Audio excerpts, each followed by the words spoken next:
In to the Chicago Bulls versus Toronto Raptors post-game show as we close this thing out. I love seeing all the C-Reds in the chat. Drive home safely, Chicago. Beep, beep. Appreciate you guys for showing so much love. You haven't done so yet, hit that like button, subscribe to the page, and let's break down some of what we just saw, man, because there's a lot of interesting things to get to with this Bulls team here after a game that finished out as a pretty dominant win, but I think most of us would say it wasn't that for most of the game. When you look at kind of how this game got started out, right, very methodical for the Bulls. Too many turnovers, though. So many turnovers for this team. I mean, the team finished out the game with 23 turnovers, but the story of this is how few there were in the second half because they went into halftime with 17 turnovers in the game, right? Ton of points off of those turnovers. I think you went into halftime with 12 points off of turnovers, if I'm not mistaken. But to me, right, you got to talk about the halftime adjustments, and we can actually talk about those because you saw the starters still in the game at halftime. And that's what's going to be big for the Bulls, right? The one thing to me that I thought the Bulls really struggled with last season, that it wasn't them getting into their game and continuing or changing the game plan to keep you going in the right direction. The one thing to me that the Bulls didn't do last season was those halftime adjustments, right? Like I looked at that and let me know in the comments if y'all agree. I looked at last year's halftime adjustments as a major issue for the Chicago Bulls. Billy Donovan sometimes didn't do it. Or to me, right, if something was working in the first half, we would go away from it in the second half because DeMar DeRozan wanted to get his shots up or DeMar DeRozan wanted to get cooking or something like that, right? Like for me, I'm looking at this season as, okay, here's an opportunity for you to come out and show me that, yeah, maybe you are just coasting through the first half. And maybe you are just moving through the motions, going through, just trying to keep the game close because you know there's time for you to pounce. And guess what? For all the people that looked at this game and said, hey, Zach Levine played really poorly, Zach Levine played really bad. And in the first half, he did, right? What'd he do? Came out immediately in the second half, knocked down a couple of three-pointers, got this to a three-point game. And those are the things that I'm focusing on here in preseason. How are you adjusting at the half? How are you changing your game at the half? How are you adjusting to what the team on the floor is doing at the half, right? Because doing more of the same isn't the answer. Now, I will say this, right? Last season, you do have to talk about the fact that there was a ton of guys that were injured all season. So when you're talking about adjustments at the half, right, there's not a lot you can do adjustment-wise if guys are injured. There just isn't. But if you're talking about, okay, how's this team going to adjust? How's this team going to change? When they're 100% healthy, now I'm looking at, okay, what's Billy Donovan doing here? What lineup is he starting out the second half with? What is he trying to focus on here? How's he trying to, right? And I think that's the thing that's going to put the Bulls just moving in the right direction. Shout out to Brandon L. Jet in the chat. What's going on, brother? The big thing for me that I saw in this game, and let's look at some of the numbers here as well. Nikola Vucevic still cooking, but it's all about what you do around him. Offensively, second half, what do we start to see? Bulls start to knock down shots around Vooch. Vooch goes in the paint. Early on, Vooch was in the paint as well. But you didn't see Vooch really getting going in the paint because they were double teaming. Second half, come out, we're kicking it out, we're knocking down shots, we're getting open looks, there's good ball movement, there's not a ton of standing around, there's not a ton of ball watching going on. The motion for the Chicago Bulls is going to be the most important thing in this season. On both sides, you have to have good rotations offensively and defensively. And I swear, last season, there was so much of like, man, DeMar DeRozan's breaking Wilt records. I got to see this. And it's like, no, help him out. I say the same thing, right? And this is for many, like a Blackhawks reference that many may not, if you're not watching the Hawks right now or anything, you might not get it, right? But when you watch how players are playing with Patrick Kane right now, it's literally like you grew up watching Patrick Kane and you're amazed that he's on the ice, so you got to give him the puck because you want to see it. Right? Like that's what it looked like last season with DeMar DeRozan. Players were amazed that DeMar DeRozan was doing what he was doing, and so give him the ball. Keep giving him the ball. Keep feeding him the ball. But I love what we saw out of Vooch in this one, right? 13 and 9, 6 for 10, 25 minutes of play, had 2 assists, didn't have as good of a defensive game in this one, but again, just being in the right position a lot of times, right? Ayo Dosunmu in this game, 5 for 10. He was 2 for 4 from the 3-point line, 14.7 rebounds, 5 assists. Hey, listen, the stat lines are starting to look more and more like Lonzo every single game. That's a guy that, to me, and I think he solidified at that starting point guard spot, right? We've seen 3 games now of DeMar DeRozan, Ayo Dosunmu, Zach Levine, Nikola Vucevic. The only thing that's changed has been that 4 position with Patrick Williams and Javonte Green starting, and then today Derrick Jones Jr. I don't think Derrick Jones Jr. ends up getting a ton of minutes in today's game, throughout the season, I should say. Just because you kind of see the offense look a little more clunky when he's out there, just because there's not a lot that he can do. He's got one talent. Go up, dunk it. He can knock down the corner 3. But he's literally the player I create on 2K almost every year. A pure slasher. He's a pure slasher. You know what I mean? So to me, right, like I'm looking at, okay, who are the guys that are going to be able to help us out at that 4 position? Who are the guys that are going to be able to step in? It looks like Javonte Green's going to get a little bit of time there. But the whole point of me bringing that up was Ayo Dosunmu, to me, has locked down that point guard position and taken a hold of it, and I think he's going to be your starting point heading into the season. I like to see that from Ayo. Zach Levine, he had 9 points, 2 rebounds. He was 3 for 9, 2 for 6 from the 3-point line, had 5 turnovers. The handle has not improved. The handle just has not improved. I don't know what to say about that, right? It doesn't look like it's improved. Maybe it'll be improved in the season. Derrick Jones Jr., again, 6 points, 2 for 5, didn't take a ton of shots, 2 rebounds. DeMar DeRozan, 21 points, 8 rebounds, 8 assists, 7 for 10, 7 for 7 from the free throw line. And I'll say this, Chicago, he had 3 steals as well, 4 turnovers on top of that. But I'll say this, Chicago, that is the DeMar DeRozan that I want to see. That's the DeMar DeRozan that I want night in and night out, because it sounds crazy, right, Pat? What do you mean you want DeMar DeRozan shooting that little? What do you mean that you want DeMar DeRozan being 21 points per game?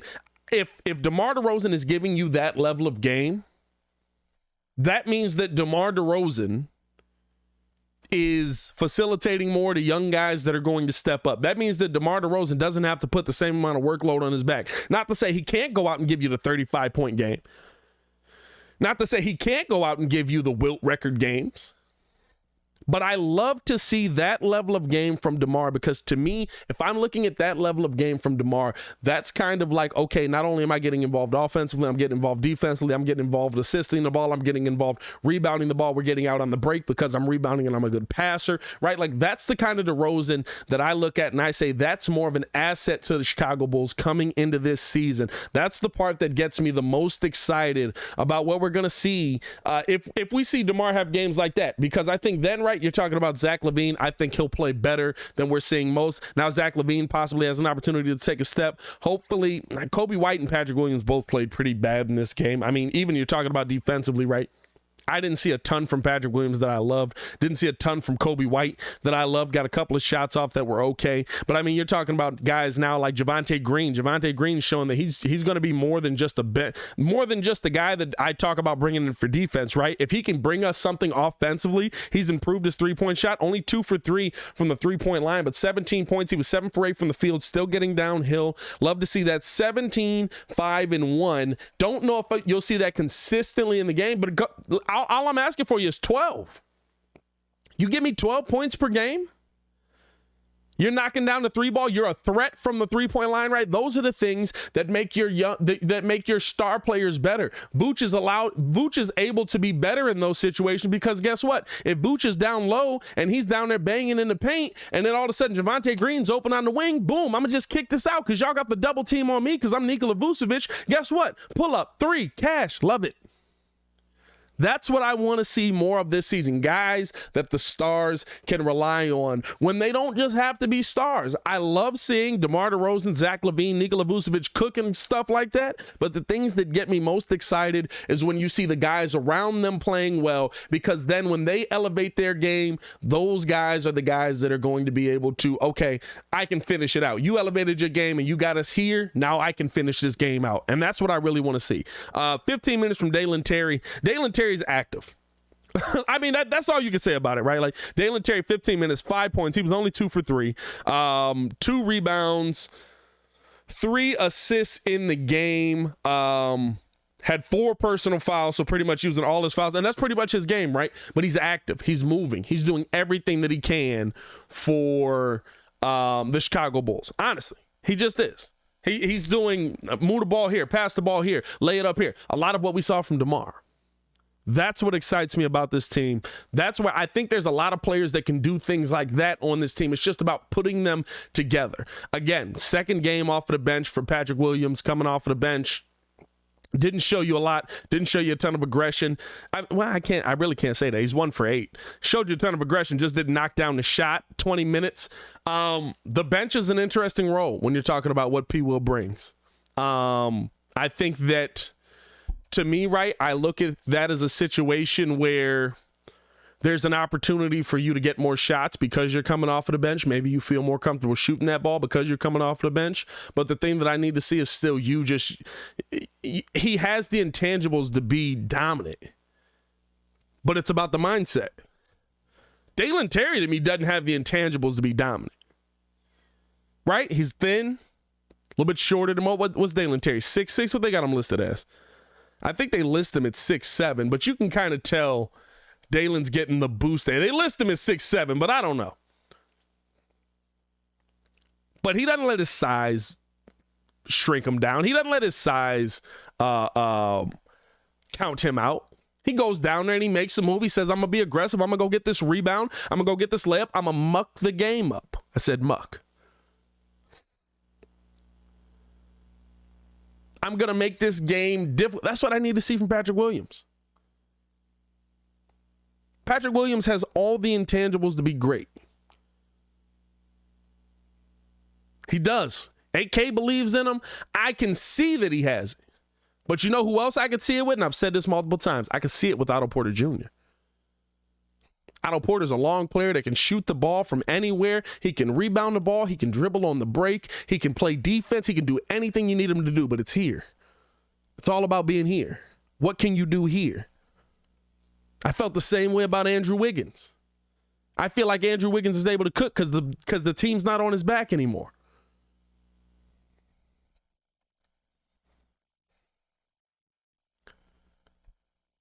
Can you figure out here? Can you figure out the mindset? Can you figure out that attack, that want to? Because I'll tell you what, even on the bench, Patrick Williams isn't showing me that he's making himself known. And I said this coming into here. Year 3 for me is the year when I look at almost every player and I say, hey, what are you going to do to separate yourself? Or what are you going to do that shows me that it's a step in the right direction? I did the same thing with Lowry. I did the same thing with Kobe. Did the same thing with name the player. Year 3 is the year for me where I say, listen, you've got 2 years of NBA basketball under your belt. You understand kind of how the game is being played. You understand at a minimum what you're looking at when you're going up against competitors. You've watched 2 years of tape against these guys. You should know something that's going to get you a step in the right direction. What are you doing that's putting a step in the right direction? It's preseason. I'm not losing my mind on Patrick Williams one way or the other.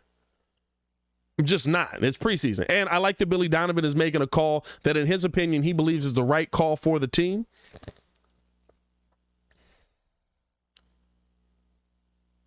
But the thing to me that you need to show me is that you're stepping in the right direction, whether it's off the bench or in the starting lineup. If you step in the right direction off of the bench this year, guess what?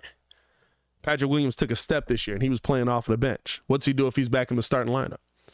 Right? That's the conversation. The conversation isn't, oh, Patrick Williams sucks, they had to put him to the bench. We don't care where you get your points from. Who doesn't love Jordan Clarkson?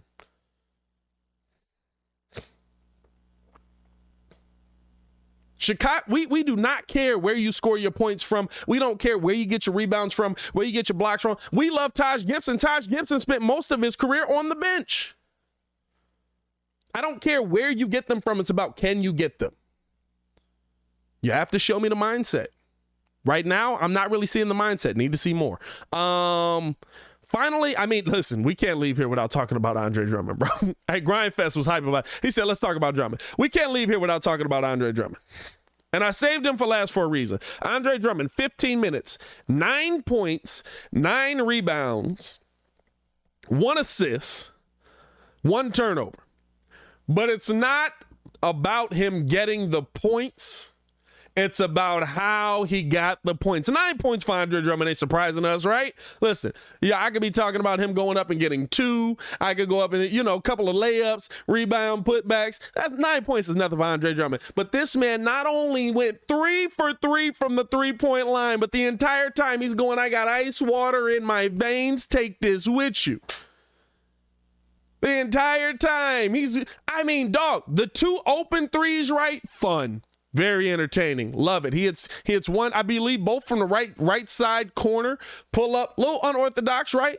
Couple of open threes. I love it. But bro, the last one with the defense closing out in his face, kick it out to the corner, pull up, trade, take it with you. Awkward. He's shooting like this too. Like he's got a little Joakim Noah in the Drummond shot.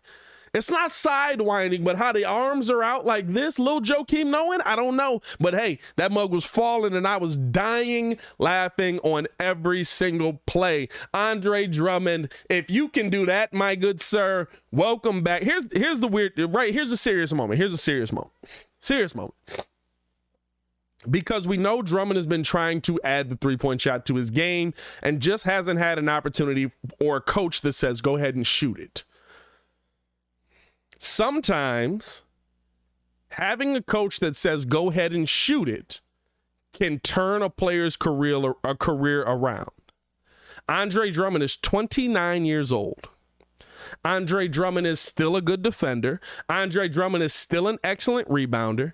And if he's able to change his game enough to where he's getting a consistent look at the 3-point line and he's knocking down the 3-point shot, you could be talking about a Brook Lopez level game. Now, I'm not saying that's what it's going to become. I'm not saying that's how this season's going to go. But at a minimum, at least in preseason, Billy Donovan don't mind him taking them shots. And I'm going to be real with you. I don't mind seeing him taking them shots if he's knocking down them shots. I laughed every time. But guess what? I did the same thing when Brook Lopez did that. Because when Brook Lopez started shooting, I was like, why is Brook Lopez shooting? When Brook Lopez started knocking down threes, I was like, there's no reason for Brook Lopez to be shooting 3-pointers. This is not going to go well. And guess what? Last year, when I was talking about Brook Lopez, I was talking about, bro, he's such an asset to that team as a spark in the corner. He's such an asset to that team as such a spark on the 3-point line and then being able to go in and still be a big man inside the paint. I'm not saying that's what Andre Drummond's going to become, but if you have somebody that just says, I'm confident in you taking that shot, and you can knock that shot down at what? If he knocks that shot down at a 33% clip, you could be talking about a revitalized career for a guy like Andre Drummond, and the Bulls have him here for 2 years. 1 year and a player option on year 2. I'm not saying that's what's gonna happen, but hopefully that's what happens, man. I know how that change happens, right? Like sometimes Al Horford absolutely extended his career because he learned to knock down the 3-point shot. Nobody looked at Al Horford's shot and said, nah, that's cash. Until he started doing it and he had some coach that said, no, take him, figure it out. And when he started knocking them down, guess what? Now we're talking about Al Horford being a 3-point threat. Al Horford being somebody that you can't leave open. You have to close out on. Not to say he's going to have a game like he had, I think it was in the finals, right, where he was cashing that mug in. Not to say that's going to be an every night game. That's not an every night game for Al Horford. That's not an every night game for Blake Griffin. That's not an every night game for name the big man that shoots the threes. But guess what?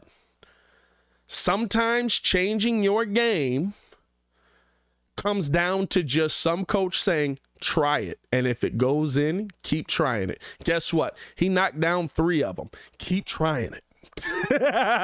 If I'm Billy Donovan, keep trying it. You know what I mean? A lot of excitement from tonight's game. I am going to hop up off of here. This will be posted over on the Chicago Bulls Breeze and here as well. But we're going to be talking about the game over on Locked On Bulls, so I have to get ready for that. Also, I'm going to be live later tonight. What time is it? 7:46. This might be a late live. I'm gonna say right now, let's plan for 9 o'clock because I still have to do Sunday night show of the Daily Show. Got to talk about the Chicago Bears game today, what I like, what I dislike. So tune in later tonight as well. I'll be live breaking down Bears game tonight, and kind of what we saw from Justin Fields, what we saw from this offensive line. More hate for Sam Mustipher, bro. I've got so much hate for that. But yeah, I got a lot of content coming you guys' way. So thank you guys for tuning in and showing love as always, man. If you haven't done so, hit that like button, subscribe to the page. I do talk Chicago sports daily on this channel. It's the only channel talking Bulls, how Chicago Bulls fans talk. Hey, yo, Chicago Bulls get a dub. See Red Nation. Y'all stay safe out there, man. Peace.